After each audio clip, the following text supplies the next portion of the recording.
Hey friend, Sean from Draft Therapy here, and on today's review for you, which one's your favorite? Chocolate, vanilla, or strawberry?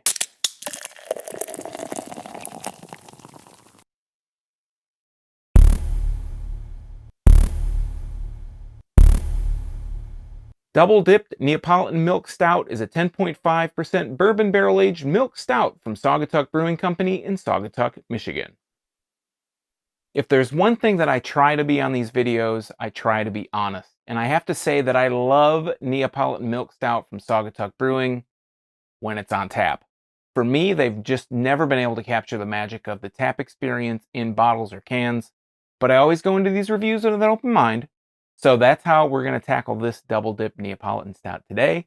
So let's take a look at the label. We'll get it into a glass, but first I'd like to thank my executive producers, Ryan Berry, Eric Latowski, Brian Kramer, Zach, and Cam Freeman for helping bring this review to you today. If you'd like to become an executive producer, help out the channel, or maybe even just buy me a beer, take a look at my Patreon at patreon.com/draft_therapy, where you can get early access to these videos, exclusive live streams, and a few other special perks available only to patrons. So let's get this into a glass, but first, again, of course, we're going to look at the label.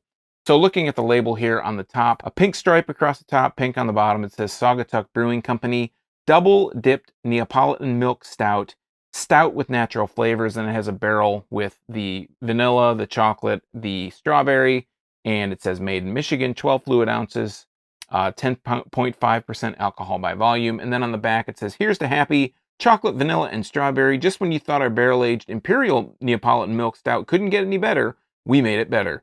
This double dip version was first aged in oak bourbon barrels, followed by French brandy barrels, aging for a total of 24 months, adding a whole new dimension to this beer you know and love. As always, we recommend consuming beers fresh, cellar at your own risk. And then it has a government warning. It says, please enjoy within 6 months of the package date on the bottom, and then obviously recycle this. This was packaged on October 30th, 2020. It's January, mid-January. I'm really kind of surprised that it was packaged such a long time ago. One other really quick observation about this label is I don't know if I had this stored out in my garage where it's been cold.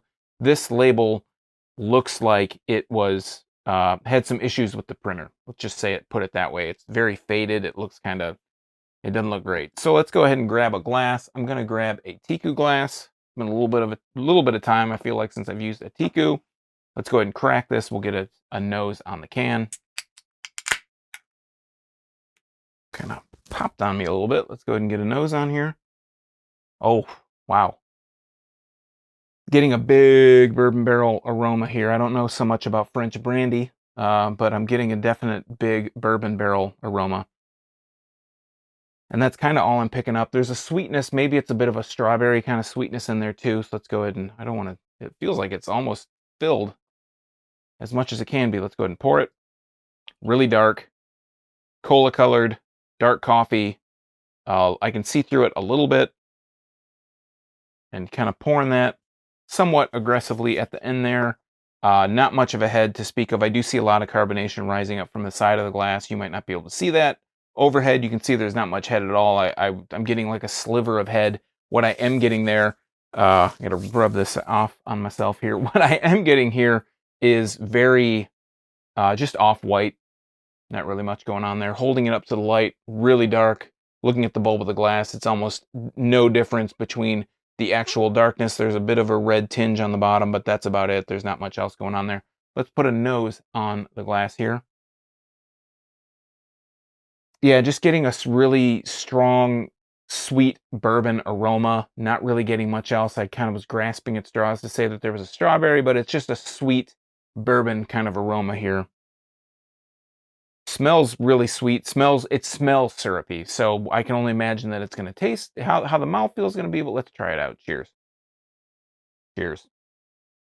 Already said that.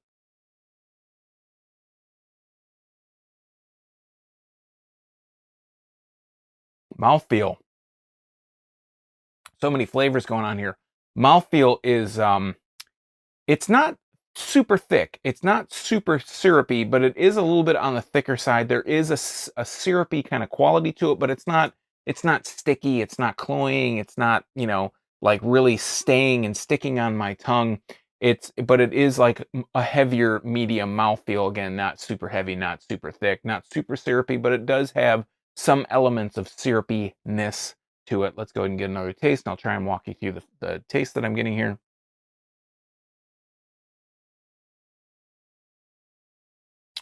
First off, the first big flavor I'm getting is that bourbon barrel flavor. When I took that first taste and I talked about the mouthfeel, I felt like I was getting more of a kind of bourbon punch. So the initial flavor, the initial characteristic that I was getting was just big time, just a bourbon, just punch in the mouth. But the second taste, I'm not getting so much of that.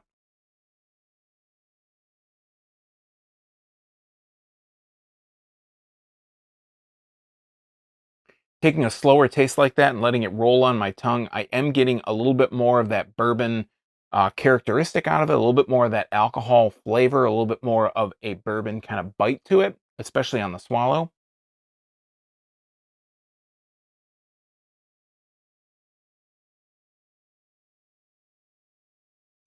I'm getting a little bit of a fruitiness in there, a little bit more of a dark fruit flavor, not so much a roasty, malty flavor, but just more of a dark fruit kind of flavor.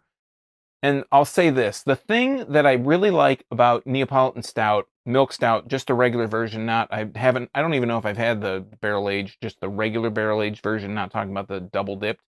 The thing that I like about Neapolitan on tap is that you can differentiate those different flavors. I feel like you can differentiate you get all the layers. You get the strawberry, you get the vanilla, you get the chocolate. And the complaint that I have against the bottled version or the canned version is it all just kind of melts together and there's not much separation. And I feel like that's kind of what I'm getting here too. I feel like what I'm getting in this beer is really just a bourbon barrel aged beer, a bourbon barrel aged stout. Let me rephrase that. A bourbon barrel aged stout. I am getting a little bit of a chocolate note on the very tail end, and that's really like kind of grasping at it. You know, you have to kind of let it sit and analyze it. You have to kind of let it sit in your mouth and just kind of roll over your taste buds.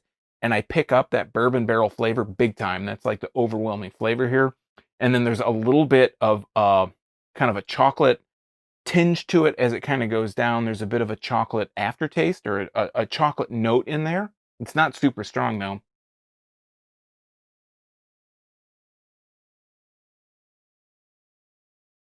I guess with that bourbon barrel, there's a bit of a vanilla flavor in there too. But like I said, with the tap version, it feels like it's separated. The can version of the regular Neapolitan stout, it's not so much in there.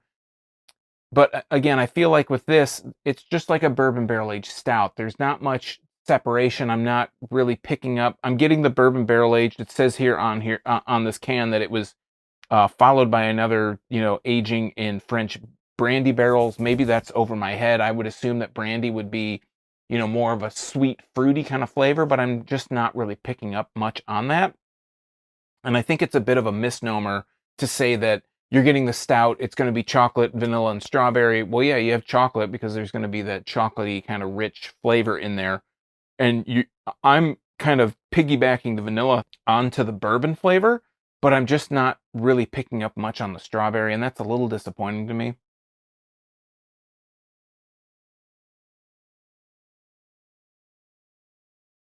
This, to me, tastes just like any other bourbon barrel aged stout that I've had, and I was hoping that with the French brandy barrels, with the element of the chocolate, strawberry, and the vanilla, that I would get all those flavors. I'm really just not getting that. It's just, to me, it's just like any other kind of run of the mill, and I hate to say that, but just run of the mill bourbon barrel aged stout. So it's not really doing, to me, it's not doing anything really crazy. It's not really doing anything different than anybody else. And again, I hate to keep harping back on this on tap thing, but when I've had Neapolitan Stout and I've had Ghost of Neapolitan on tap, and it's always been really just amazing. It's a really great beer, but I feel like something's happening in the translation between the tap experience and then the home experience of having it, out of a can, out of a bottle. And I just feel the same exact way out of this. There's something, I feel like there's something being lost in the translation from the tap experience for Double Dipped. Of course, I haven't had it on tap, but I'm expecting that you'd have a much different experience of it on tap than you would having it in the can or out of the bottle at home. All right, friends, that has been Double Dipped Neapolitan Stout. Have you had this one before? What are your thoughts on it? Let us know in the comments down below. If you like beer, you might want to subscribe and click that bell, because I'm here talking about beer twice a week on Tuesdays and Thursdays. It's all for free for viewers just like you, and you might miss your newest favorite if you're not subscribed and getting those notifications. So until next time, I'm Sean from Draft Therapy. Thanks for stopping by. Remember, drink craft beer, support your local breweries wherever they are, and most importantly, don't forget to treat yourself to a little draft therapy. Thanks for watching, everybody, and see you next time. Cheers.